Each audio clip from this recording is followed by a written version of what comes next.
اپنے مفاد میں کر رہا تھا، اس سے بحث نہیں، لیکن وہ اس باطل طاقت سے جو ان کے ملک کے اوپر، ان کے حکومتوں کے اوپر قبضے کی کوشش کر رہے تھے، وہ اس سے نبردآزما رہے، اس سے وہ لڑتے رہے، اور لڑتے لڑتے ظاہر سی بات ہے ایک بڑی حکومت، یہ چھوٹے چھوٹے لوگ، ادھر دلی کی حکومت بہت کمزور ہو چکی تھی، جو ان کا اصل کام تھا کہ چھوٹے راجاؤں اور نوابوں کے اوپر کوئی مصیبت آئے گی تو ہم تمہیں تحفظ دیں گے، اور اس کے عوض میں وہ ان سے ٹیکس لیا کرتے تھے، وہ ان کو سالانہ رقم جزیہ کے طور پہ کہیے، ٹیکس کے طور پہ کہیے، یا ہدیہ اور تحفہ کہیے، جو بھی نام آپ لے لیں، نام کچھ بھی لیں، لیکن وہ چھوٹے چھوٹے نواب اور راجا جتنی تھے اتنی بڑی ممالک کے اندر، وہ سب دلی کے پائے تخت کو پہنچاتے تھے، اس بنیاد پہ پہنچاتے تھے کہ یہ ہمارا تحفظ کریں گے، لیکن وہ بھی کمزور ہو چکے تھے، وہ ان کو کما حق کو تحفظ نہیں دے سکے، اور جب ان کو ہوش آیا تو بہت دیر ہو چکی تھی، جس وقت ان کو ہوش آیا بہت دیر ہو چکی تھی، اور ملک کے اکثر چھوٹے چھوٹے ٹکڑوں پہ نواب اور راجاؤں کو انہوں نے فتح کر کے اپنے قبضے میں کر دیا۔ یہ ہے اس ملک کی ماضی۔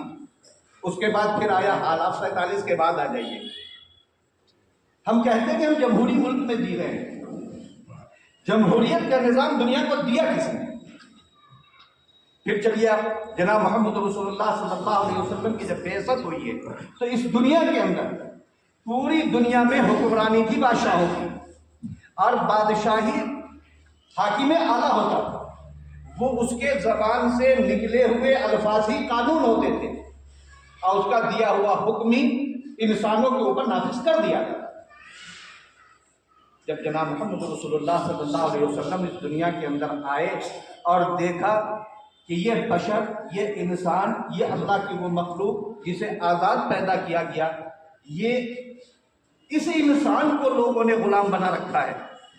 ہر شخص اپنی سوچ دوسرے کے اوپر تھوپ رہا ہے، ہر شخص اپنا حکم دوسرے کے اوپر چلا رہا ہے، اور اللہ رب العزت سے اس انسان کو بالکل کاٹ دیا گیا ہے۔ تب جناب محمد رسول اللہ صلی اللہ علیہ وسلم اس دنیا میں جب آئے ہیں تو آ کر کے دنیا کو قانون دیا ہے۔ اب غور کیجئے کہ حضرت ابوبکر رضی اللہ تعالیٰ عنہ کا زمانہ گیا، حضرت عمر رضی اللہ تعالیٰ عنہ کا زمانہ گیا، حضرت عمر رضی اللہ تعالیٰ عنہ کے زمانے میں دنیا کو جو جمہوریت ملی ہے وہ آج تک نہیں مل سکی۔ دنیا کا سب سے اچھا، حسین اور پرامن اگر کوئی دور ہے تو حضرت عمر رضی اللہ تعالیٰ عنہ کے زمانے کا دور ہے، اور اسی زمانے میں انسانوں کو جو انسانیت ملی، انسانوں کو جو پیار اور محبت اور خلوص ملا، ایک دوسرے کے ساتھ رہنے کا جو ان کو سلیقہ ملا، آج تک دنیا اس کے لیے ترس رہی ہے۔ بہرحال شیطان کا کام ہے کہ شیطان کہہ گیا ہے کہ ہم انسان کو امن اور سکون سے نہیں رہنے دیں گے، ہم اس کو اپنے ساتھ جہنم میں لے جا کے رہیں گے۔ تو اللہ نے بھی کہا جو ہمارے مولوی صاحب نیک بندے ہیں وہ ایسا نہیں کریں گے، وہ تمہارے بہکاوے میں نہیں آئیں گے۔ تو ہر زمانے میں شیطان اور رحمان، ان دونوں طاقتوں میں سمجھیے ایک قسم کا ٹکراؤ رہتا ہے۔ غالب تو اللہ کی حکمتیں آتی ہیں، اللہ کی تدبیریں آتی ہیں، لیکن بہرحال شیطان اپنا کام کرتا رہتا ہے۔ شیطان نے پھر انسانوں کو ورغلایا کہ اگر اسی طریقے سے پرامن زندگی گزرتی رہی تو ہمارا کیا ہو جائے گا، ہم تو پھر کہیں کے نہیں رہیں گے۔ پھر ہم ہی میں سے کچھ افراد کو اس نے تیار کیا، پھر آپس میں اختلافات شروع ہوئے، اور وہ اختلاف ہوتے ہوتے ہوتے نہ جانے کتنے گروہ، کتنے طبقے، کتنی چیزوں میں ہم بٹ گئے۔ نہ بٹے ہوں تو آپ بتا دیں، انسان کہیں دو ملک میں اختلاف ہے، کہیں دو صوبے کا اختلاف ہے، کہیں دو خاندان کا اختلاف ہے، اور کچھ نہیں ہے تو کہیں ندویت اور دیوبندیت کا اختلاف ہے۔ آپ غور کیجئے، بعض علاقوں میں یہی اختلاف ہے، انسانوں کو اختلافوں میں بانٹ دیا گیا اور ہم بٹ گئے۔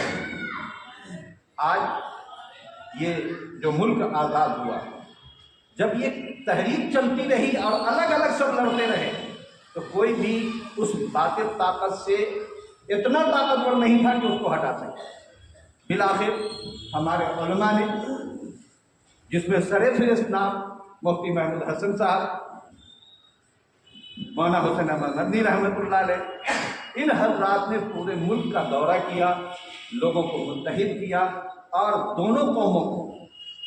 یعنی ہندو اور مسلمان، کہ یہ مسلم اور مسلمانوں کے علاوہ جتنی یہاں گروہ جماعتیں تھیں ان سب کو اکٹھا کیا اور کہا کہ تم اپنے گھر کی حفاظت کرو۔ جب ان لوگوں نے یہ بات کہی، اللہ نے ان کے کلام میں اتنی طاقت دی کہ لوگوں نے ان کی بات کو مانا،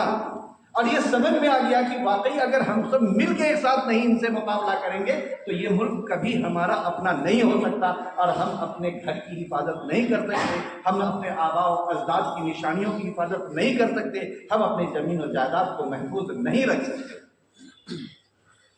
انہوں نے جب یہ بات بتائی لوگوں کو، سب مل کے پھر متحد ہوئے، اور اس اتحاد کے نتیجے میں اس باطل طاقت کو،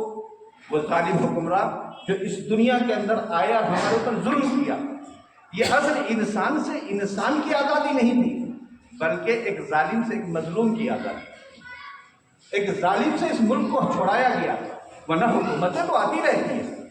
حکومتیں کل بھی ہم نہیں، حاکم میں اعلیٰ ہم کل بھی نہیں تھے اور آج بھی نہیں تھے، کل بھی ہم بڑی تخت پہ نہیں بیٹھے ہوئے تھے، بڑی کرسیوں پہ ہم کل نہیں بیٹھے ہوئے تھے اور آج بھی نہیں بیٹھے ہوئے تھے، لیکن آج ہم اپنے آپ کو آزاد کیوں تصور کر رہے ہیں؟ ذرا سوچیں، کل انگریز حاکم تھا، آج یہ غیر مسلم حاکم ہے، انگریز حکومت میں ہمیں نماز کی پوری چھوٹ تھی، آج ہم اپنی زمین پہ سڑکوں پہ نماز نہیں پڑھ سکتے، لیکن ہم اپنے آپ کو آزاد تصور کر رہے ہیں، کیوں؟ اس لیے کر رہے ہیں کہ کل ہم نے سوچا تھا کہ یہ ظالم ہے، ہم ظلم کے خلاف کھڑے ہوئے ہیں، ورنہ تو حکومتیں آتی اور جاتی رہتی ہیں، اصل جو ہے آزادی وہ ہے کہ ظلم سے ہم نے آزادی حاصل، ان کا جو ظلم تھا کہ کسی دوسرے کی جگہ پہ آ کے قبضہ کر لو، یہ سب سے بڑا ظلم ہے، اور ظلم سے ہمیں اپنے آپ کو چھٹکارا گیا۔ اس کے بعد ہمارا آپسی اختلافات، تو ہم انسان ہیں اور انسان میں اختلافات تو ہوتے ہی رہتا ہے۔ آپ اگر فقہ کی کتابیں پڑھیں تو کوئی ایسا مسئلہ نہیں ملے گا جس میں کہیں نہ کہیں، ہر جگہ کہیں نہ کہیں کوئی نہ کوئی اختلاف ہوگا ضرور، کوئی بھی ایسا موضوع نہیں ملے گا جہاں پہ اختلاف نہ پایا جائے، لیکن ان اختلافات کے ساتھ ساتھ ہمیں یہ بات یاد رکھنی چاہیے کہ ہم انسان ہیں، اللہ کے بنائے ہوئے نظام کے تابع ہیں، اللہ تبارک و تعالی ہم سب کو اتحاد و اتفاق کے ساتھ، پوری قوم کے ساتھ مل کے رہنے کی، جو ہماری دوسری قوم ہے جن کے ساتھ ہم رہتے ہیں، اٹھتے ہیں، بیٹھتے ہیں، وہ ہماری مذہبی مخالف تو ہو سکتی ہے، وطنی مخالف نہیں ہو سکتی، ہم بحیثیت ہندوستانی ہونے کے سب ایک ہیں، ہم سب ایک رہیں، رہا اپنا ذاتی مسئلہ، تو ذاتی مسئلے میں تو ہر ایک کو اللہ کی اپنی عبادت کا حق حاصل ہے، ہمارے مختلف طبقات، ہم مسلمانوں میں ہیں، ہر شخص اپنے اعتبار سے اللہ کی اطاعت کرتا ہے، ہم یہ سب کو اکٹھا تو نہیں کر سکتے، یہ ہمارے بس میں بھی نہیں ہے کہ ہم تمام ان طبقات کو جو خود ہمارے اندر ہے سب کو ایک کر دیں، لیکن جہاں ہم ایک ہو سکتے ہیں وہاں ایک ہونے کی کوشش کریں۔ اللہ تبارک و تعالیٰ ہم سب کو اس ملک کا وفادار بنانے کے ساتھ ساتھ ہم سب کو ایک بنا کے رکھے۔ اللہ تبارک و تعالیٰ ہم سب کی اس بیٹھنے کو قبول فرما لے اور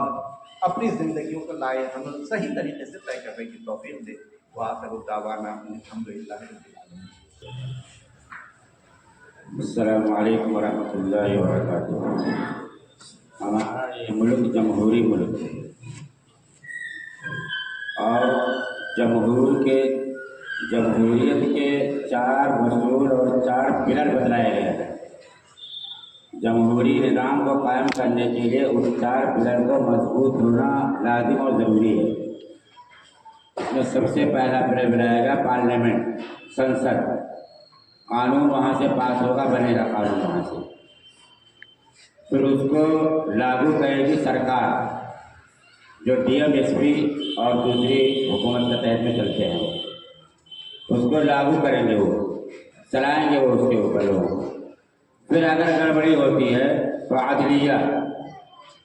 تیسرا پلر بتلایا گیا ہے۔ عدلیہ کا کام یہ ہے کہ جو حکم لاگو کیا گیا ہے اگر اس کے اوپر نہیں چل رہے ہیں تو اس کے اوپر تاوان متعین کرے، سزا متعین کرے، جیل کی سزا متعین کرے، جو بھی چاہے وہ عدلیہ کے ذمہ رکھا گیا ہے اس کو، تاکہ وہ چلانے کی اس پر کوشش کرے۔ پھر چوتھے نمبر پر میڈیا، جو کام ابھی تک ہوئے ہیں اس کو اچھے طریقے سے باقاعدہ اس کو لاگو کر کے عوام تک پہنچایا جائے، اور اس کی ذمہ داری میڈیا کو ہے۔ یہ 4 ستون بتلایا گیا۔ اب 5واں ستون بھی چل گیا اس وقت میں، اور 5واں ستون سوشل میڈیا ہے۔ جب میڈیا گودی میڈیا بن گئی تو سوشل میڈیا ہر شخص کے پاس ہے، اس واسطے وہ سوشل میڈیا کے ذریعے سے ساری خبروں کو جان جاتے ہیں اور پہنچا دیا جاتا ہے۔ اللہ پاک ہم سب کو عمل کی توفیق عطا فرمائے۔ سبحان اللہ وبحمدہ، سبحانک اللہم وبحمدک، ونشہد ان لا الہ الا انت،